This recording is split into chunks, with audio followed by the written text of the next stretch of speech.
acompañando en esta mañana en el auditorio de Casa de Honra, sino también para todos nuestros amigos, hermanos y todas las personas que tendrán la oportunidad de compartir esta palabra que llegará a través de las redes sociales. Quiero compartir en esta mañana un pensamiento, un mensaje, una reflexión, una prédica, como usted le quiera llamar, que he titulado "No basta con correr, hay que ganar". ¿Cómo titula? No basta con correr, hay que ganar. Y quiero invitarle para que en esta mañana vaya conmigo a la primera epístola del apóstol San Pablo a los Corintios, capítulo 9, versículos 24 al 27. Lo vamos a leer allí desde el 24 hasta el 27. Primera epístola del apóstol San Pablo a los Corintios, capítulo 9, versículo 24 al versículo 27. Y leo en favor de la iglesia y de los oyentes en el nombre de Jesús. ¿No sabéis que los que corren en el estadio, todos a la verdad corren, pero uno solo se lleva el premio? Corred de tal manera que lo obtengáis. Todo aquel que lucha, de todo se abstiene. Ellos a la verdad para recibir una corona corruptible, pero nosotros una incorruptible. Así que yo de esta manera corro, no como a la aventura. De esta manera peleo, no como quien golpea al aire, sino que golpeo mi cuerpo y lo pongo en servidumbre, no sea que habiendo sido heraldo para otros, yo mismo venga a ser eliminado. El tema entonces que vamos a compartir titula: no basta con correr, sino que ¿qué? Hay que ganar.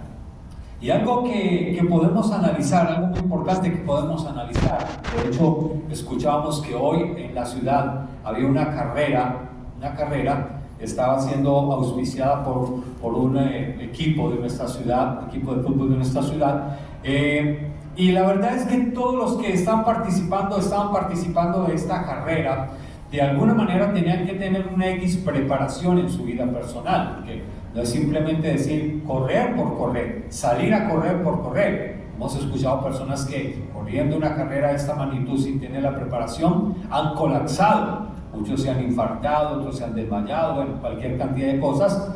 Pero también hemos oído de personas que, dándose a la tarea de correr una carrera sin tener la previa preparación, han perdido la vida, porque no estaban aptos, no estaban preparados adecuadamente para competir de esta manera, ¿cierto? Entonces, algo importante que debemos tener es que no es solamente correr por correr, sino correr con un objetivo específico, con un propósito específico.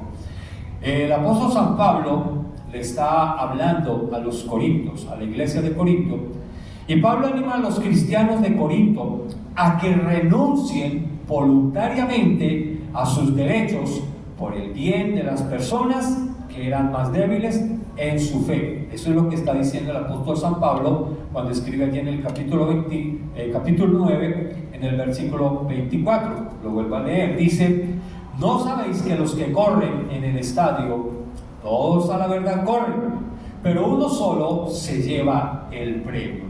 ¿Y cuántos puestos o cuántas posiciones o cuántos premios hay dentro de una competencia? Hemos escuchado que hasta 3 premios o 3 puestos o 3 galardones. Está primer podio, segundo podio y tercer podio. Realmente los que corren o compiten tienen un objetivo y es llegar siempre ¿qué? El primero, que es el primer lugar, porque está la medalla de oro, luego el segundo lugar que es la medalla de plata, y bueno, el tercer lugar no sé cuál será, pero de alguna manera de bronce tal vez, el tercero. Pero son ya, yo digo que a partir del primero, los de ahí para allá son premios nada más que de consolación. Como quien dice, pues yo digo, ¿por qué si reconocen el tercero? Pues ¿por qué no el cuarto también? Finalmente llegó. ¿Por qué no el quinto? Entonces en ese orden habría que darle a todos los que llegan. Por eso el apóstol San Pablo está diciendo acá en el versículo 24: ¿no sabéis que los que corren en el estadio, todos a la verdad corren? Pueden haber 50, 60, qué sé yo, todos a la verdad corren. ¿Pero qué dice? Pero uno solo se lleva el premio. Y el apóstol nos está animando, como lo hacía con la iglesia de Corinto, diciendo: corred de tal manera que lo obtengáis. Nos está animando a ocupar ¿qué? El primer lugar. Eso es lo que está diciendo el apóstol San Pablo. Entonces, algo que debemos tener muy en cuenta en esta mañana es que el apóstol San Pablo tenía claro el concepto del por qué Cristo lo había llamado a él. Nos tardaríamos mucho tiempo quizá recitando la biografía del apóstol San Pablo, la vida del apóstol San Pablo antes de ser el discípulo o el apóstol de Jesús. ¿Cómo fue la vida de él? Nos tardaría mucho tiempo mirando lo que fue, pero algo que sí nos debe quedar bien claro al leer las Escrituras es que él siempre tenía presente el objetivo del por qué Jesús lo había llamado a él. Cuando leemos allí Romanos, y vamos un momentico allí al libro de los Romanos, al capítulo 1, y en las epístolas que usted lea que son autoría del apóstol San Pablo, usted siempre va a ver que él lo encabeza de la siguiente manera. Capítulo 1 de Romanos, versículo 1 dice: Pablo, siervo de Jesucristo, llamado a ser apóstol, apartado para el evangelio de Dios. Es lo que está diciendo, lo vuelvo a leer, dice: Pablo, siervo de Jesucristo, llamado a ser apóstol, apartado para el evangelio de Dios. ¿Qué indica eso? Que el apóstol San Pablo tenía muy claro el objetivo por el cual Jesús lo había llamado a ser salvo. Número 1, tenía claro que él era ¿qué? Un siervo de Dios. Y cuando hablamos de ese término, de la palabra siervo, a veces nos estamos imaginando como que es una persona para el día de hoy. Cuando hablamos en términos religiosos o espirituales de un siervo, pensamos que es la persona que va así como con traje de gala, como con el mejor traje, la mejor marca, como que lleva los Ferragamo así estilo que ya sabemos que los utiliza, así bien millonario los zapatos, que lleva unos asistentes que le cargan el portafolio y que él va como flotando así por las nubes, y decimos: ese es el gran siervo de Dios. ¡Qué error tan grande! Porque no se puede ser grande y se puede ser siervo. La palabra siervo traduce voluntariamente esclavo. O se es grande o se es siervo. Y el apóstol tenía muy claro que no era el gran apóstol Pablo, sino que era el siervo de Jesucristo, el apóstol. Entonces lo primero que él tenía muy claro es que él había sido llamado a ser ¿qué? Un siervo, un esclavo al servicio de la obra de Dios y de los hermanos y de la iglesia. Entonces ese argumento hay que derribarlo. Cuando hablamos de un siervo, es alguien que es un esclavo voluntario que decidió consagrar su vida para la obra de Dios y para el servicio del pueblo de Dios también. Y lo segundo que entendemos que tenía claro el apóstol Pablo es que aparte de ser un siervo, él también se describe como un apóstol.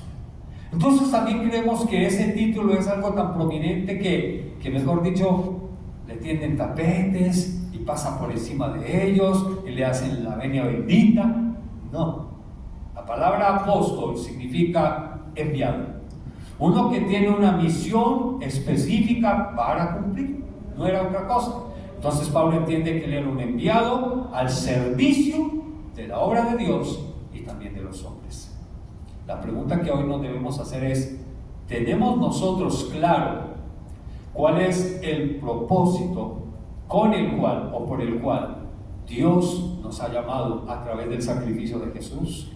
Porque no es simplemente decir que Cristo me salvó y me dice: quédate en este rinconcito mientras que yo vuelvo por ti, pórtate bien. No, y es lo que a veces interpretamos, o los cristianos interpretan: ya soy salvo, ahora solo toca esperar que Jesús venga por mí y punto. No, es erróneo. Hay que interpretar correctamente el propósito o el objetivo del llamado de Jesús. Si tú estás aquí el día de hoy, y tú que me escuchas a través de las redes sociales, si tú has sido llamado a convertirte a los pies de Jesús y a reconocer el sacrificio de Cristo, tienes que aprender a interpretar correctamente el propósito del llamado de Dios. A manera de ilustración quiero tomar las palabras del pastor José Raúl de hace un momento, lo que pasaba anoche cuando contaba el testimonio del joven que había sido llamado por Dios, de cómo Dios a veces tiene que tocar de diversas formas para que podamos entender el propósito del llamado. Pero lo que me gusta es cuando el joven interpreta y dice, porque yo entiendo que el Señor me llamó a ser un pastor. ¿Qué indica eso? Que si yo entiendo que Dios me ha llamado a ser un pastor, un apóstol, un profeta, un evangelista, un maestro, un ministro de la alabanza, un consejero, alguien dentro de la obra, debo entonces tener muy claro el objetivo, pero también cómo crecer en ese objetivo. Así como cuando, por ejemplo, alguien dice, bueno, la verdad es que yo quiero ser médico. Mi profesión, lo que yo quiero hacer el día de mañana es ser médico. Y tú le preguntas, ¿cuánto dura la carrera? No tengo ni idea. ¿Y dónde? ¿En qué universidad? Ni sé qué universidad enseña esa modalidad de carrera. Bueno, ¿y qué costo tiene la carrera? No, la verdad es que tampoco sé, pero quiero ser médico. Yo creo que cuando uno tiene un objetivo específico debe tener claro qué, cómo, cuándo y dónde. Todas las cosas. Para poder llegar a cumplir con el objetivo por el cual se está siendo llamado. Entonces, algo importante que debemos tener en cuenta es eso. Estaba leyendo una historia, y me encanta ilustrar siempre las enseñanzas, las prédicas con historias. Una historia que aconteció, esto aconteció allí en el Pacífico de los Estados Unidos, en una de las costas pacíficas de Estados Unidos. Una empresa pesquera se trasladó hacia ese lugar y construyeron unas grandes bodegas con el fin de que para los barcos que hacían la labor de la pesca no les quedara tan lejos trasladarse a llevar el producto de la pesca, sino que concentrados en ese puerto, allí en la costa, pudieran de una manera más fácil y más rápida, sin el riesgo de que se echara a perder el producto, lo pudieran almacenar en ese lugar. Pero había algo muy particular, como eran tantos los barcos y tan grandes y era tanta la magnitud de la pesca, muchos de esos peces caían al puerto y otros al agua, pero la gran mayoría caían al puerto. Usted ha visto en Discovery cuando muestran esos de grandes pescas o pescas riesgosas, todas esas cosas, esa cantidad de peces que llegan, ¿verdad? Muchos se pierden pues porque se caen y vuelven al agua. Y algo particular es que estos animales que siempre están allí prestos a coger lo que queda, entonces muchos de esos animales, se me escapa el nombre en este momento, ¿verdad? ¿Ah? Sí, de esos aves, pájaros gigantes, cuando llegan allí al puerto, aprovechaban, las gaviotas aprovechaban a comérselos. Y se les había vuelto tanto la costumbre que ya no iban a pescar, porque ellos sabían que todo lo tenían que ahí a la mano. Entonces ellos simplemente era aterrizar en el puerto, esperar que el barco descargara el producto del pescado, de los peces, y simplemente ya con eso tenían. Pero saben que pasó algo muy particular, que al cabo de unos años la empresa cerró las bodegas en ese lugar, por X razón, y tuvieron que trasladarse a otra parte. ¿Y qué cree usted que pasó? Cuando ya la empresa cerró, las puertas cerraron, las bodegas cerraron, y la empresa se fue, muchos de esos animales empezaron a morir. Muchos empezaron a morir. ¿Qué cree usted que pasó y por qué murieron? ¿Por qué empezaron a morir? Porque ya habían perdido el hábito de pescar. Ya no se acordaban y no sabían cómo era que lo hacían. Y como se habituaron a que todo lo tenían ahí a la mano, entonces muy sencillamente perdieron la práctica de la pesca. Y encontraron cantidad de esos animales muertos. Y se concluyó que era porque morían de desnutrición, porque ya no sabían pescar. Algo semejante pasa con nosotros también en la fe, porque nuestra esencia se va perdiendo a medida que perdemos la costumbre de lo que Dios nos ha llamado a hacer a nosotros también. El dicho popular establecido dice: la práctica hace al maestro. Hoy en día yo tendría que partir de ceros para volver a tocar un piano, ya no me acuerdo y lo tocaba primero. Me defendía relativamente bien con la guitarra, pero tampoco, porque lo que tú no practicas, eso se te va a olvidar y no queda sino la teoría. La práctica hace al maestro. Entonces, similar a lo que le pasaba a estas gaviotas, eso es lo que hoy le puede estar pasando también a la iglesia. Entonces, debemos tener en cuenta que a veces podemos perder nuestra esencia y nuestras habilidades, porque claro, usted recuerda cuando llegó la época de la pandemia, ¿qué pasó? Todo cerró, incluida la iglesia. Esos grandes templos, esos grandes auditorios gigantes de miles de personas tuvieron que ser cerrados por causa de la pandemia. Entonces llegamos a la virtualidad. Todo era virtual. La oración era virtual, los cultos eran virtuales, los ayunos eran virtuales, los devocionales virtuales. Bastaba que usted diera clic a su equipo móvil, se conectaba en línea y usted ya estaba conectado con la iglesia. El pastor simplemente era el único que iba a la iglesia y desde el púlpito predicaba, pero predicaba a las redes. Y nos habituamos de tal manera a la tecnología, a esto, que hoy en día nos hemos vuelto como las gaviotas. Nos cuesta dificultad acercarnos a una persona a presentar a Cristo como Señor y Salvador. Nos cuesta muchas veces sentarnos a leer la Biblia, porque ya tenemos los audiolibros.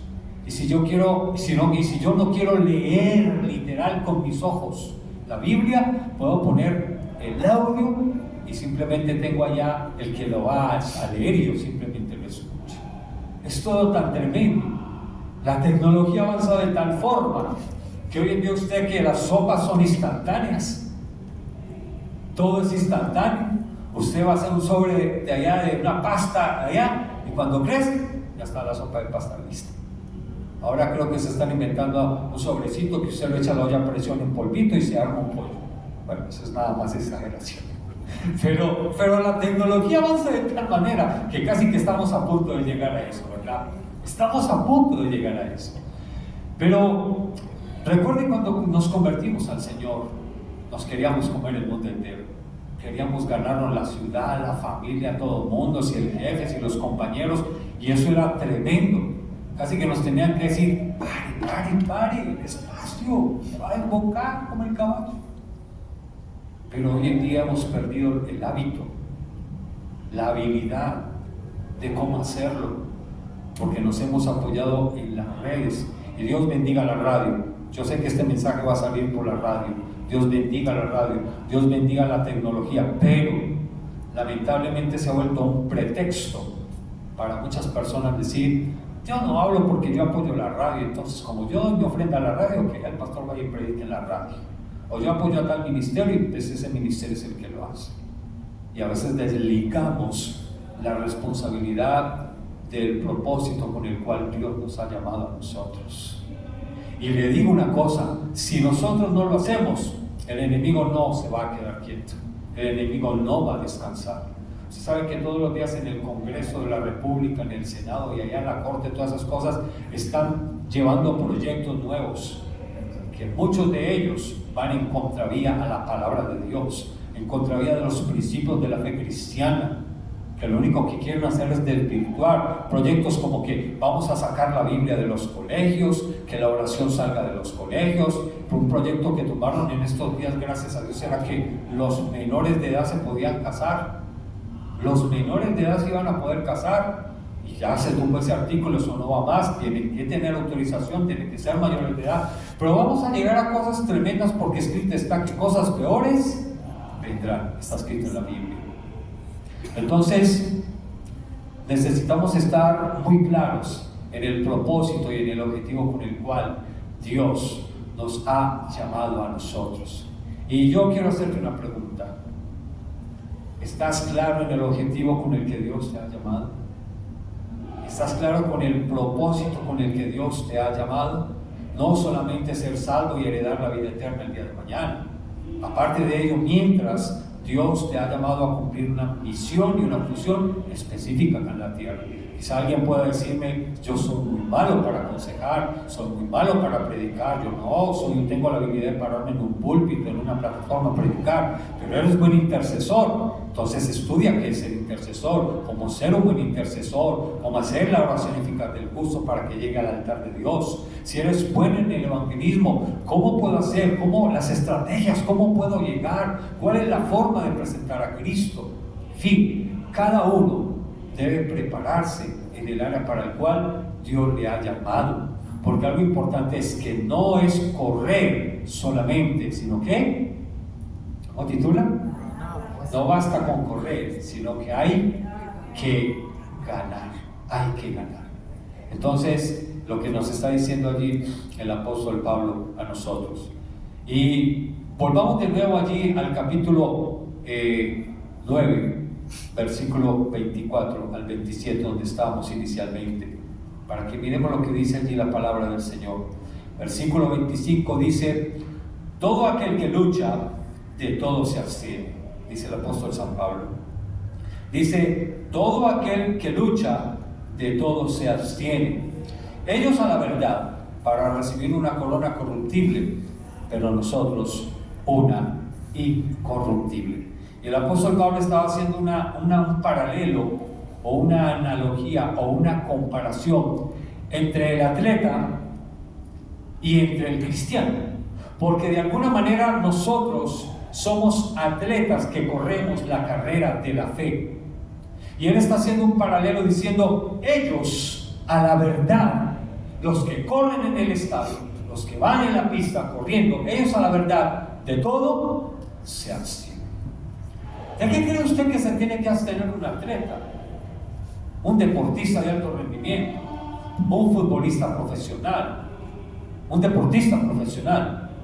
Tiene que abstenerse, número uno, de las bebidas alcohólicas, del tabaquismo, o sea, del cigarrillo, de las comidas que le produzcan dificultad en su cuerpo, abstenerse como de las grasas saturadas, el exceso de dulce, el exceso del azúcar y cualquier cantidad de situaciones, más el trasnocho, una cantidad de situaciones que le pueden restar fuerza para cumplir su objetivo, que es finalmente ¿qué? Correr para llegar y ganarse una ¿qué? Corona corruptible, dijo el apóstol Pablo. Dijo: ellos a la verdad de todo se abstienen. Y dice allí el apóstol, dice que todo el que lucha de todo se abstiene, y ellos a la verdad para recibir una corona corruptible. Pero vamos al caso nuestro, dice: pero nosotros, dice, a la verdad para recibir una corona incorruptible. Y me encanta cuando el apóstol San Pablo está diciendo: retén lo que tienes para que ninguno tome tu corona. ¿Sabe? Hay como una especie de polémica entre los disertadores de la fe, los teólogos a las diferentes teologías, y es si la salvación se pierde o no se pierde. Algunos han llegado a decir: la salvación sí se puede perder. Otros dijeron: no, ya no se pierde, eres salvo, una vez salvo y para siempre, amén, pase lo que pase. Y si fuera de esa manera, entonces creo que Cristo perdió el año viniendo a la cruz, porque si simplemente tú recibes a Cristo y sigues viviendo como quieres, luchando como el atleta sin guardarte y privarte de las cosas que te impiden llegar con éxito a la carrera, entonces ¿para qué vino Cristo a morir a la tierra? Ahora, la salvación está destinada, sí, pero el que se pierde no es la salvación, el que se pierde eres tú, de entrar a la vida eterna. Por eso el apóstol dice: retén lo que tienes para que ninguno tome tu corona. Así de sencillo. Porque todos somos llamados a la salvación, pero no todos quieren responder a la salvación. Y es ahí donde hay que tener en cuenta de qué cosas como atleta de Cristo me debo abstener al correr la carrera de la fe. Cada uno sabemos qué es la mayor debilidad, cada uno sabemos cuál es el mayor impedimento, la mayor tentación, la mayor lucha, lo que nos está como jalando así, porque la verdad es que tenemos una gran lucha. la lucha entre el espíritu y la lucha entre la carne. La naturaleza humana, que mientras estemos en esta tierra y pisando esta tierra, hasta el día que nos vayamos, siempre vamos a ser partícipes de una naturaleza que humana, material, física, que es la carne. Esa que nos lleva a la tentación del pecado, de la murmuración, del chisme, de la crítica, de la envidia, del odio, del resentimiento, de los celos, de la amargura, de tantas cosas, del mismo pecado. Pero también por otro lado está la lucha del espíritu, que es el que está siempre llevándonos hacia la relación con Dios. Esa lucha de que cuando me levanto y digo, ¡ay, qué rico la iglesia! Pero por otro lado la cobija, no, pero mira, la iglesia no, como está el día de frío, además que va a llover cuando salga, te va a caer una tremenda tempestad. Los Uber no van a llegar, los Endrés no van a llegar, se van a tener que quedar esperando. No, Señor, yo creo que más bien me quedo. Voy a conectar más tarde el servicio que el pastor Raúl lo monta. Iglesia a domicilio. Entonces nos hemos vuelto facilistas. Y nos hemos vuelto tan facilistas que alguien llegó a decir que los cristianos nos clasificamos en dos. Número uno, los cristianos de azúcar, que nos podemos derretir. Si llueve, entonces nos podemos derretir. Si hace frío, nos podemos derretir. ¿Sí ha visto eso con la sal y el azúcar? Que cuando hace mucho frío, tienden como a remojarse, ¿verdad? Entonces pareciera que fuéramos así. Y está el que dice, no, parece que va a llover, y entonces más bien como que, no, yo me quedo acá en la casa leo la Biblia, y más tarde veo el culto cuando lo monte, la predica, o puedo conectarme con el canal tal o la emisora tal. Y nos vamos habituando de tal manera. Pero también están los cristianos de chocolate. Los calores que están haciendo tan impresionantes, me puedo derretir. Entonces, malos y frío, malos y calor, facilistas, queremos todo ahí.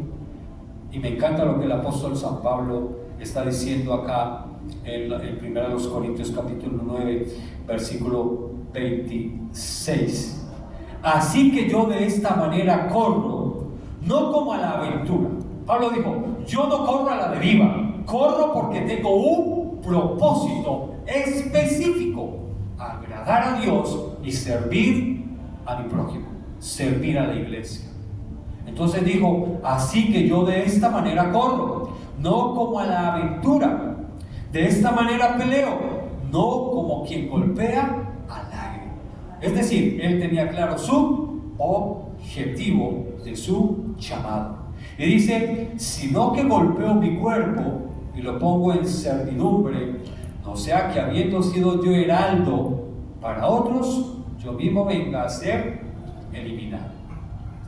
El apóstol Pablo entendió que esto de tener claro el objetivo también implica ¿qué? Pagar un precio. ¿Saben que el precio que nosotros pagamos es pagar el pasaje?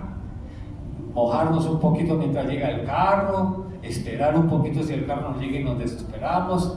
Eso es como todo el precio que pagamos por la fe, ¿verdad? El apóstol Pablo dijo, aún no habéis padecido hasta la sangre. ¿Qué quiere decir eso? Cuando él dice acá que pone su cuerpo en servicio y en maltrato a fin de ganar, estaba hablando del precio que le tocaría que pagar. Algún día que tenga la oportunidad le compartiré la forma en cómo murieron los discípulos de Jesús. No es que murieron ya viejitos por allá y se los llevaron por una casa de reposo, la casa de Santa Marta, como en el otro lado, que los llevan a los viejitos ya que no pueden ministrar para la casa de Santa Marta, ya los cuidan a 5 estrellas y no. Murieron aserrados, literalmente aserrados, apedreados, decapitados, quemados a filo de espada, torturados, y hasta lo último decían, la gloria y la honra sea para mí, Señor. Y así dieron su vida por la obra. ¿Qué pasaría si llegara una situación de esas a nosotros? Como con el tema actual, ¿estamos preparados? Y dice el apóstol, aún hemos padecido hasta la sangre. O sea que debemos estar preparados porque en algún momento determinado. El apóstol Pablo fue acusado falsamente, fue llevado a los tribunales, fue criticado. Llega a tal punto la situación que un día, cuando estaba predicando en X lugar, los adversarios lo cogieron y lo golpearon y lo apedrearon de tal manera que creyeron que ya estaba muerto. ¿Y sabe cómo lo sacaron? Arrastrado a las afueras de la ciudad. Y se fueron creyendo que ya estaba muerto. Usted sabe que cuando una persona está pasando ese proceso, el adversario siempre se va a ¿qué? A hacerse orar como tal de que sí esté muerto. Y casi que esto hicieron con él. ¿A qué punto, de qué forma, qué tal manera llegaron con él? Lo maltrataron, que creyeron que habían cumplido el objetivo. Pero luego el apóstol Pablo, cuando ya ha pasado, como yo diría, ese acto de inconsciencia, como ese momento, se sacude su ropa, me imagino lleno de moretones de sangre, y dice: volvamos, porque es necesario que mañana volvamos a predicar de Cristo. Tenía claro el objetivo, sí sabía para dónde iba, sabía cuál era la carrera, cuánto costaba, dónde la estudiaba, cuál era el tiempo. Él sí tenía claro para dónde iba. Lo mismo debe pasar con nosotros también. Debemos tener claro el propósito por el cual Dios nos ha llamado a la fe, ¿verdad? Algo importante que debemos tener también en cuenta es que a veces caemos en un estado de relajamiento, de quietud, de reposo. Y está escrito que si nosotros no hablamos, las piedras van a hablar. No es que literal una piedra te vaya a hablar en el camino, como lo dice don Vicente. Una piedra en el camino me enseñó que mi destino, no es esa piedra. No es eso, a eso no se refiere. Está hablando es que esos corazones más duros, más difíciles, muchas veces Dios los va a levantar para darle un mensaje a otro que le puede salvar la vida. Así de sencillo. Usó Dios una burra para hablar a un profeta, no a levantar a un incrédulo para salvarle la vida a otro. Es lo que está hablando el apóstol San Pablo. Entonces, por ahí había un cristiano en la casa, acostado y agradecido con Dios. Dios, ¿cuál es tu voluntad? ¿Cuál es tu voluntad? ¿Cuál es tu voluntad para mí? Y él escuchaba que una voz le decía: comodidad, comodidad, comodidad. Y él decía: pero yo ya tengo una silla mecedora y es muy placentera, pero realmente no es tan cómoda. Se le vino a la mente la idea brillante de ir a comprarse una hamaca. ¿Viste esas hamacas bonitas que venden por ahí? Compró una hamaca y la montó allá y se echó a la hamaca. Y de pronto, cuando estaba en la hamaca, dice: Dios, aquí está tu hijo, estoy como me dijiste, comodidad. Y Dios le dice: no era de esa manera. Esa palabra la tienes que separar en tres para que entiendas lo que te estoy diciendo. No es de esa comodidad que te estoy hablando. Y si usted liga esa palabra comodidad en tres, que dice comodidad, tienes que ir a entregar lo que yo te entregué. Lo que de gracia recibiste, de gracia lo tienes que dar. No te quedes con eso, entrégaselo a otro. ¿Eres feliz? Dile a otros por qué eres feliz. ¿Estás sano? Dile a otro por qué estás sano. ¿Tienes empleo? Dile a otro por qué tienes empleo. La gente te pregunta por qué eres tan constante en lo que haces. Dile por qué eres constante. Hay una razón de ser. Y esa razón de ser soy yo. Lo tienes que predicar. Como yo te di, así también tú debes de dar. Lo que de gracia recibiste, de gracia da. Lo que pasa es que nosotros los cristianos somos buenos para procrastinar. ¿Ya escucharon esa palabra? Procrastinar. Se dice: pastor, ¿y esa enfermedad nueva qué es? Otro virus, van a cerrar como la pandemia. No, procrastinar no es una enfermedad, no es un virus, no es una comida oriental o china por allá que surgió tampoco. La palabra procrastinar significa, escuchen lo que le voy a decir. Palabra procrastinar está muy de moda, y en los últimos años, sin embargo, es una palabra que significa y que viene de procrastinar. Y le voy a hablar en español. ¿Qué significa? Cuando usted escuche por ahí a alguien dando una charla, una conferencia o algo, o lo lea, el término procrastinar significa dejar para otro día cosas que sabes que tienes que hacer en el presente. Así de sencillo. Eso significa procrastinar. Es dejar para mañana lo que sabes que debes hacer hoy. Y a veces nosotros postergamos y postergamos y postergamos, ¿verdad? ¿Y sabe dónde está la gran mayoría? ¿Dónde hay la gran mayoría de médicos, de profesionales, de abogados, de ingenieros, de arquitectos, de consejeros, de pastores, de ministros, de presidentes, de gobernantes? ¿Sabe dónde están? Quizá los mejores. En el cementerio. El cementerio está lleno de esa cantidad de gente que un día simplemente se quedó soñando. Cuando yo sea. Pero como procrastinaron, postergaron, lo único que pasó fue que se fueron con sus sueños a la tumba. Pero alguien más tremendo dijo: no dejes para mañana lo que puedes hacer que alguien haga hoy, como desligando la responsabilidad. Tampoco es así. Cada uno tenemos una responsabilidad muy concreta y muy específica. Entonces, iglesia, y amigo y amiga, tú que me escuchas, hermano, es el día de pedir a Dios con claridad el objetivo por el cual Él nos ha llamado. Número 1, ser salvos. Número 2, perdonar nuestros pecados. Número 3, heredar la vida eterna. Pero número 4, debemos tener claro el objetivo y el propósito por el cual vivir aquí mientras que Él viene por nosotros. ¿Le queda claro eso, no? Así es. Para algo te llamó Dios. Dígale al que está a su lado: para algo te llamó el Señor. Ahora dígale: ¿lo tienes claro? ¿Lo tienes claro? Ahora dile: si lo tienes claro, debes trabajar en perfeccionar ese propósito. Para eso te llamó el Señor y para eso debes trabajar. El problema es que nos hemos convertido en cristianos así, fluctuantes, y según las circunstancias. Y se debe correr, pero no para llegar, sino para ganar. Dígale al que está a su lado: debes correr, no para llegar, sino para ganar. Y algo que me encanta en el reino de los cielos es que en el reino de los cielos no hay posiciones de llegada ni podio. ¿Sabes que en el reino de los cielos hay un solo podio? Es el número 1. Y todos estamos llamados a ocuparlo. Allá no hay primero, no hay segundo, tercer lugar, cuarto. No. Todos somos llamados a ocupar ese primer lugar, porque para todos hay un galardón destinado. Y eso lo dijo el apóstol San Pablo.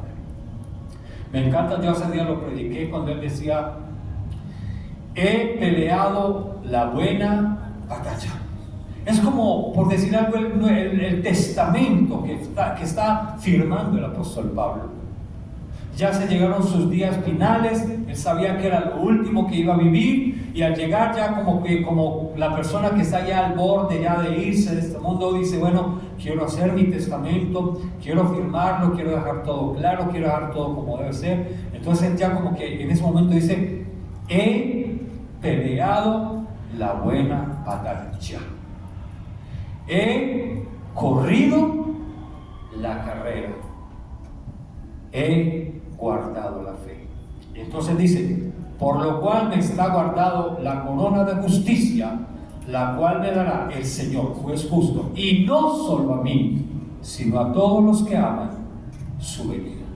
Es decir, el mismo galardón que heredó el apóstol Pablo, el apóstol Pedro, el apóstol Juan y todos los siervos de Jesús, es el mismo galardón que está destinado para ti y también para mí.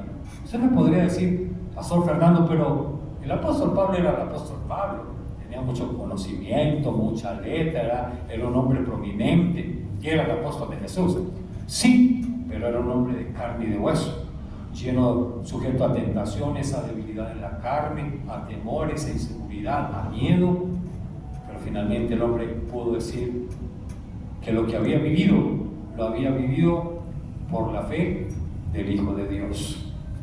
Entonces se debe correr, no por correr, sino correr para ganar. Porque en el reino de los cielos no hay posiciones, sino un solo lugar. Solo hay ganadores. Y es lo que está diciendo la palabra del Señor. ¿Con qué quiero concluirle este pensamiento, reflexión, prédica, como usted lo quiera titular? Con lo siguiente, mire lo que dice el verso 24. Lo volvemos a leer. ¿No sabéis que los que corren en el estadio, Todos a la verdad corren, pero uno solo se lleva el premio. Corred de tal manera que lo obtengáis. ¿Y eso es hasta cuándo? Hasta el día en que el Señor nos llame a su presencia. Hasta ese día tendremos que trabajar nosotros en la fe. Siempre habrá un primer lugar y un galardón para todos aquellos que estemos dispuestos a correr la carrera, pero mucho más para quienes estamos dispuestos a cruzar, oiga bien lo que dice, a cruzar la meta, siendo los primeros. Corred de tal manera que lo obtengáis. Ven que aquí van corriendo los atletas en la pista. Y ellos están, cuando ya la pista da la vuelta a la curva y se ve la recta, al final hay algo que se llama ¿qué? Finish. Ahí está la meta. Pero ellos están más que mirando el letrero, y lo que les falta, está mirando algo que está cruzado ahí en la línea, que se llama como la cinta. ¿Y quién es el ganador? Solo el que llega y el que rompe la cinta. Sí, el que llegó detrás después de haber tumbado la cinta, bueno, segundo lugar, tercer lugar, cuarto lugar, quinto lugar, y ahí para atrás. Pero realmente el más importante, al que le van a dar los titulares en la prensa, al que le van a dar todas las entrevistas, es al que llega de primero. Sí, yo lo hemos visto, pasa en toda parte. ¿No ha visto cuando nuestros equipos de fútbol juegan? Primero y segundo lugar. Y el primer lugar tiene el podio ya preparado, la copa está lista, las medallas listas, y le dan abrazo y le ponen la medalla. Pero usted ha visto la actitud de los jugadores que quedan de segundo, y ellos como que entienden que no fueron tan buenos, porque muchos de ellos ni siquiera se la colocan la recién en la mano. Otros se la ponen y antes de terminar la fila se la quitan de manera maleducada y respetuosa. Porque la verdad duele mucho no llegar de primero. Entonces, mi motivación en esta mañana es para que entendamos que la fe es una carrera donde debemos estar dispuestos a correr, pero no a correr por correr, sino a correr para llegar y para heredar el galardón. Y que eso implica pagar un precio, tal como lo hizo el apóstol San Pablo. Le invito a que se lea las epístolas escritas por el apóstol San Pablo. Son apasionantes para que usted se dé cuenta que el apóstol San Pablo no tuvo nada de extraordinario ni diferente a una relación profunda con Dios, que fue lo que lo hizo perseverar y permanecer para llegar a la meta. Póngase en pie y oremos. Padre, queremos darte gracias en esta mañana. Ha sido un tiempo refrescante para el espíritu y para el alma, porque un poco entre risas y anécdotas también hemos cimentado la palabra de Dios, tu palabra, tu voz aquí en nuestro corazón en esta mañana. Y así como el apóstol San Pablo hacía una semblanza, una comparación, un paralelo entre el atleta físico, material, humano que va y corre en una pista como profesional, con nosotros los cristianos, así hoy también nos estás enseñando que no es fácil correr la carrera. Nadie dijo que era fácil, nadie dijo que era fácil ser un atleta. Los atletas se abstienen de alimentación, de diversión, de placeres, de un sinnúmero de situaciones, con el fin de prepararse para poder cumplir con el objetivo, que es no correr por correr, sino correr para llegar a la meta, romper la línea, la cinta y llevarse al galardón. Que así también pueda pasar con nosotros el día de hoy. Que podamos entender que la vida cristiana no es de comodidad, como lo interpretaba aquel hombre, sino que entendamos que la comodidad es dar de gracia lo que hemos recibido de gracia. Que no nos habituemos como las gaviotas a coger el pez sin tener que ir al agua, meterse, nadar y hacer la hazaña, sino que entendamos que hay que pagar un precio. Y que tú nos estás llamando a ser esforzados y valientes.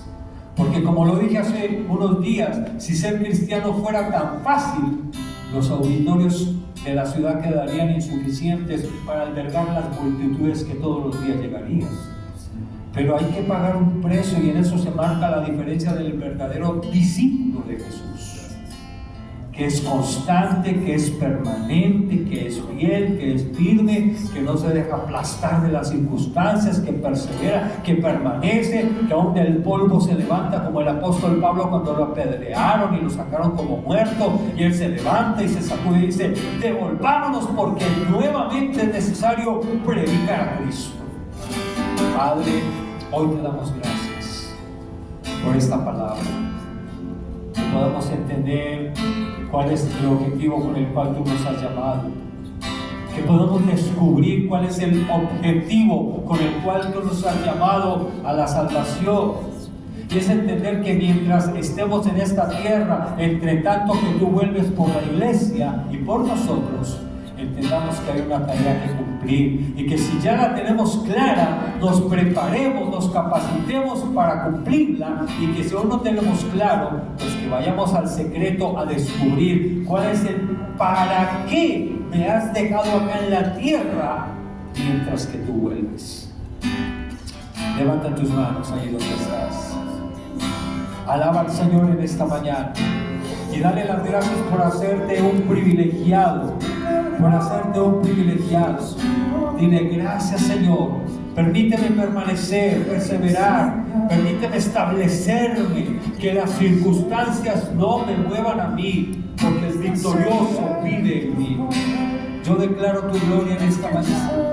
Terminemos este tiempo ministrando al Señor. Cantemos este cántico en esta mañana, manera de dar gracias a Dios.